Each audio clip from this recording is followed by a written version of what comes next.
The last day of school was supposed to be the happiest day of the year. For most students at Blackwood High in rural Pennsylvania, it meant freedom, summer vacations, and endless nights with friends. For 18-year-old Ethan Parker, it meant finally leaving behind the strange rumors that had haunted the school for decades. Every graduating class had heard the same story. Never stay inside Blackwood High after sunset on the final day of the school year. Most students laughed at the legend. Ethan did too, at least until that night. The school sat at the edge of a dense forest, surrounded by old oak trees that seemed to lean toward the building like silent watchers. According to local folklore, a student named Michael Crane had disappeared during graduation week in 1973. No body was ever found. Some believed he ran away. Others whispered something darker. They claimed Michael still wandered the halls every year on the last day of school, searching for classmates who never said goodbye. Ethan and his friends Jake, Sarah, and Olivia had spent months planning one final adventure before heading off to different colleges. After graduation rehearsal, Jake suggested sneaking back into the school at night and filming a video for social media. "Imagine the views," he laughed. Sarah rolled her eyes, but Olivia seemed interested. Ethan hesitated.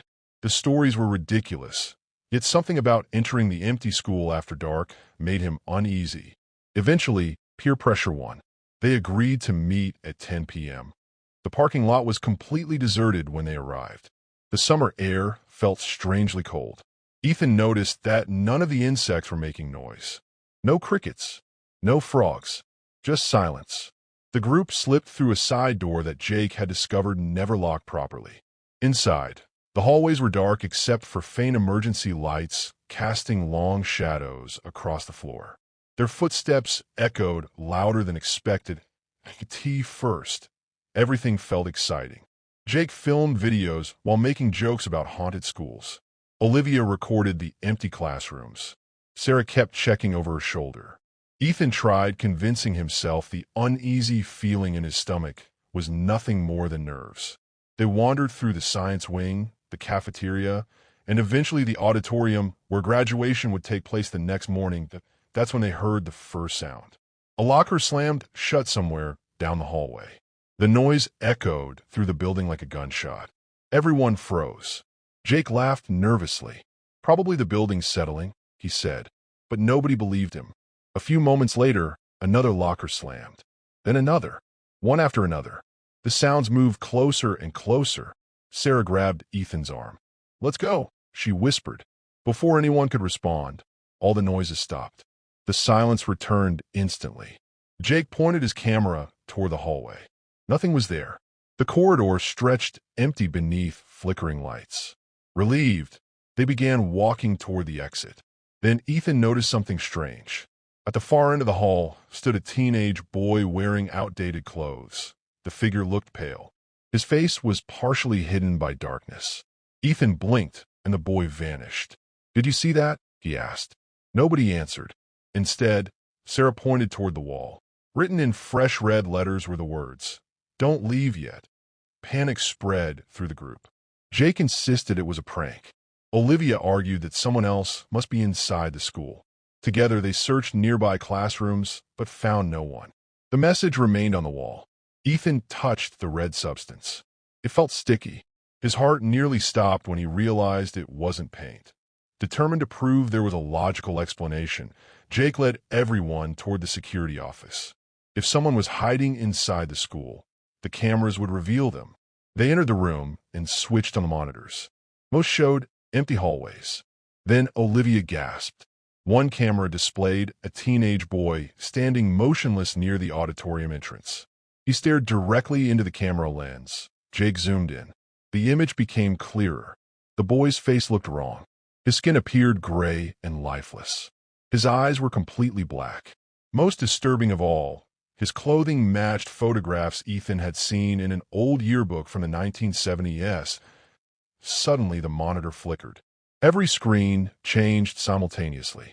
Instead of showing live footage, they displayed the same image.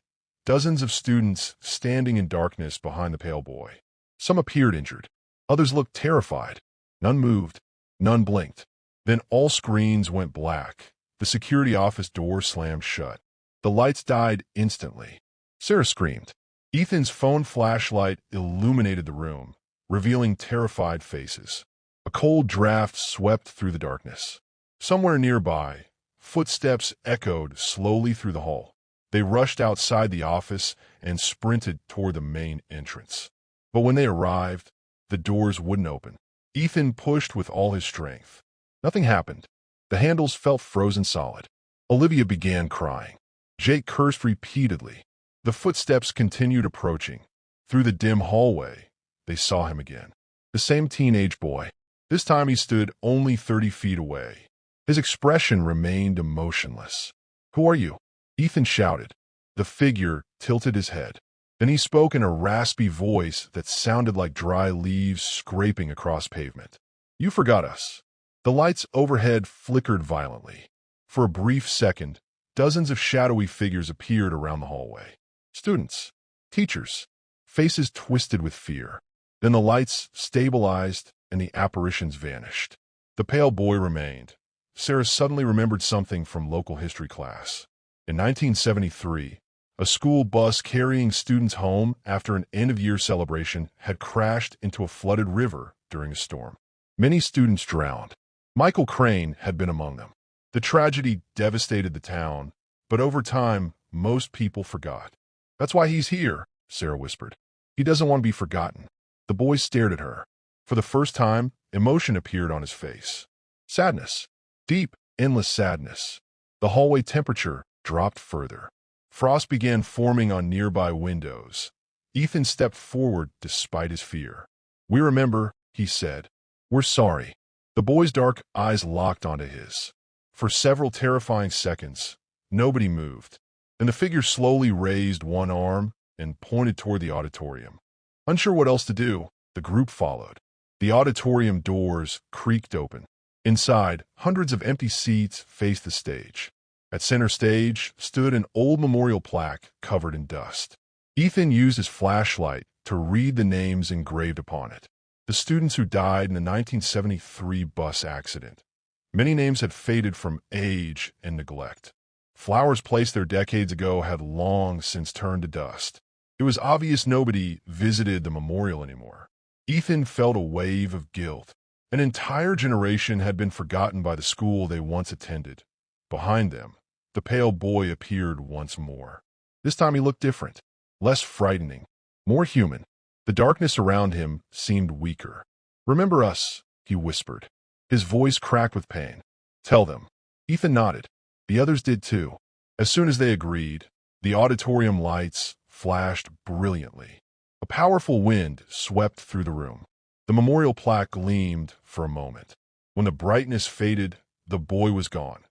Instantly, the main entrance doors unlocked. The building felt normal again. The cold vanished. Crickets chirped outside. The nightmare seemed over. None of them spoke during the drive home.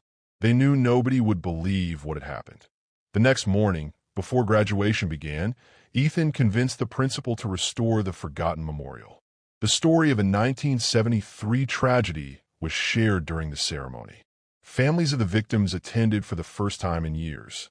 Flowers covered the plaque. Tears filled the auditorium as graduates walked across the stage. Ethan glanced toward the back row. For a brief moment, he saw a teenage boy wearing old-fashioned clothes. Michael Crane smiled warmly.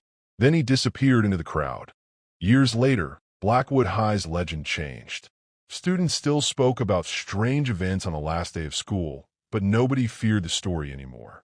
Instead, every graduating class visited the memorial before leaving campus. They honored the students whose lives ended too soon. Ethan never forgot what happened that night. Sometimes he wondered whether they had truly encountered a ghost or simply experienced something impossible to explain. Yet one detail remained undeniable. Every year after the memorial was restored, reports of hauntings stopped completely. But on the final day of school in 2026, a janitor working late noticed something strange written on a classroom chalkboard. The message appeared overnight despite security cameras showing nobody entering the room. It contained only 4 words. "Thank you for remembering." The janitor erased the message and continued working. Yet as he left the building, he could have sworn he heard distant laughter echoing through the empty halls. Not cruel laughter, not frightening laughter, but the joyful voices of students finally at peace. And somewhere beyond the shadows of Blackwood High, the forgotten graduates of 1973 walked together into the summer they never got to see.